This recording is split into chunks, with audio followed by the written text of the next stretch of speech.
अस्सलामुअलैकुम। You know very well I am Muzammil Ahmad, your chemistry teacher.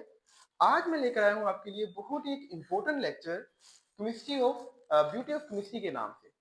I hope so ये lecture जो students हैं उनके लिए तो इम्पोर्टेंट होने वाला ही है, लेकिन वो जो केमिस्ट्री को समझना चाहते हैं या हमारे इर्द गिर्द केमिस्ट्री कहाँ पे यूज हो रही है इस चीज को समझना चाहते हैं, उनके लिए भी लेक्चर बहुत ज्यादा इम्पोर्टेंट होने वाला है। अब देखिएगा कि हमारे इर्द गिर्द फॉर एग्जाम्पल प्लांट्स है, हमारे इर्द गिर्द वाटर है, सोयल, इसके बाद हमारे इर्द गिर्द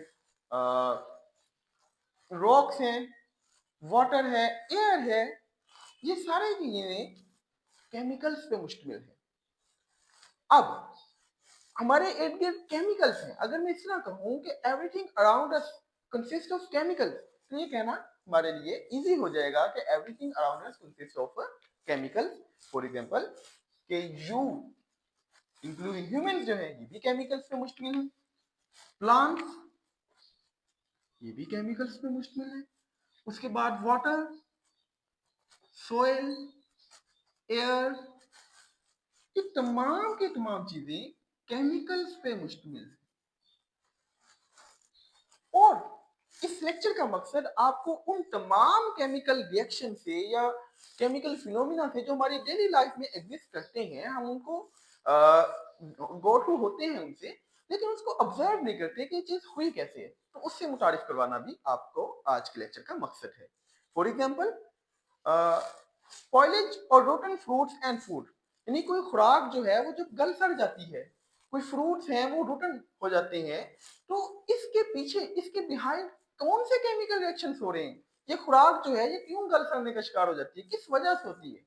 उसके बाद how bad air effect human health, यानी आपने सुना होगा कि किसी इलाके की अगर हवा जो है वो पोल्यूटेड हो जाती है, उसके अंदर पॉइजनस केमिकल्स आ जाते हैं, तो उस जगह पे रहने वाले जो लोग हैं वो भी मुतासिर होते हैं। किस वजह से, ये आज हम देखेंगे। उसके बाद है फॉर्मेशन ऑफ यगर्ट फ्रॉम मिल्क। हाँ, दूध से दही बनने का अमल, ये तो हम सब ने अपनी डेली लाइफ के अंदर इसको देखा भी है और जो गर्ल्स हैं उसको करते भी हैं। लेकिन ये चीज देखना कि मिल्क जो है वो लिक्विड स्टेट है, लेकिन उससे सॉलिड यगर्ट कैसे बन जाता है, इसके दरमियान, इन दोनों स्टेट्स के दरमियान कौन सा केमिकल रिएक्शन हो रहा है, वो हमें केमिस्ट्री बताएगी। वाई प्लांट्स टर्न येलो, आपने देखा होगा कि एक सीजन आता है जब प्लांट्स जो हैं अपने पत्ते गिराना शुरू कर देते हैं, येलो हो जाते हैं, लेकिन हमने ये कभी नहीं गौर किया कि ये प्लांट्स के जो लीव्स हैं ये येलो क्यों हो जाते हैं। हम देखेंगे इस लेक्चर के जरिए, केमिस्ट्री के जरिए हमें केमिस्ट्री बताएगी ये सारी चीजें कि ये सारा जो केमिकल फिनोमिना है ये किस तरह होते हैं, तो ये केमिस्ट्री की बदौलत ही मुमकिन है। हम इनमें से किसी एक फिनोमिना को देखते हैं, बाकी हम आहिस्ता आहिस्ता जब केमिस्ट्री पढ़ेंगे तो हमें चीजें समझ आना शुरू हो जाएंगी। पहली चीज है स्पॉइलेज ऑफ फूड, यानी खुराक जो है, आप देखें कि खुराक है ये गलने सड़ने का शिकार हो जाती है। ये किस वजह से होती है? स्पॉइलेज ऑफ फ्रूट, इसकी काफी कंडीशंस हो सकती हैं। पहली कंडीशन है माइक्रोबियल ग्रोथ, उसके ऊपर कोई बैक्टीरिया, कुछ फंगस वगैरह ग्रो करना शुरू कर जाती है, तो शायद इस वजह से वो खुराक खराब हो जाती है। या काफी दफा ऐसा भी होता है कोई केमिकल रिएक्शन होती है, फॉर एग्जाम्पल उसमें मौजूद, खुराक में मौजूद लिपिड्स या बेटे जो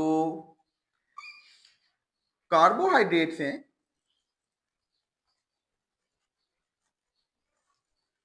वो ऑक्सीजन के साथ रिएक्शन करते और ऑक्सीडेंट्स बना देते। ऑक्सीडेंट्स क्या करते हैं? ऑक्सीडेंट जब किसी भी फूड के अंदर आ जाते हैं तो वो उस फूड में अंदर स्मेल कॉज करते हैं, उस फूड को डिटॉक्सिफाई, उस फ्रूट के अंदर स्मेल आना शुरू हो जाती है, उस फ्रूट के अंदर ब्रेकडाउन होना शुरू हो जाती है और गलने सड़ने का अमल यहाँ से शुरू हो सकता है।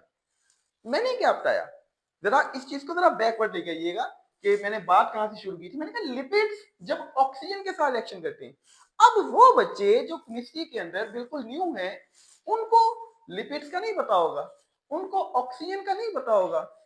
अब ऑक्सीडेंट से उनको क्या ही बताओगे। ये सारे हमें ऑक्सीजन क्या है, ठीक है, ये हम देखेंगे एलिमेंट है एक।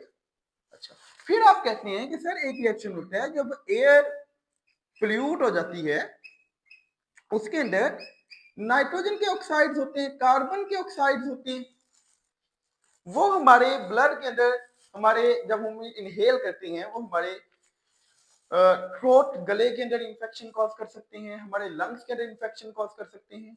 लेकिन वो बच्चे जो ये जानते ही नहीं है कि नाइट्रोजन क्या है, कार्बन क्या है। सर आप ये कौन सी लैंग्वेज में बात कर रहे हैं, ये कौन सी भाषा बोल रहे हैं, ऑक्सीजन नाइट्रोजन। तो यही चीजें बताने के लिए हम आगे बढ़ेंगे एलिमेंट्स का टॉपिक। वो बच्चे जिन्होंने 9 का 2025 का लेक्चर समझ नहीं है, तो उनके लिए इंपॉर्टेंट है एलिमेंट को समझे। पहली चीज कि एलिमेंट्स होते हैं, कार्बन क्या है, नाइट्रोजन क्या है, ऑक्सीजन क्या है।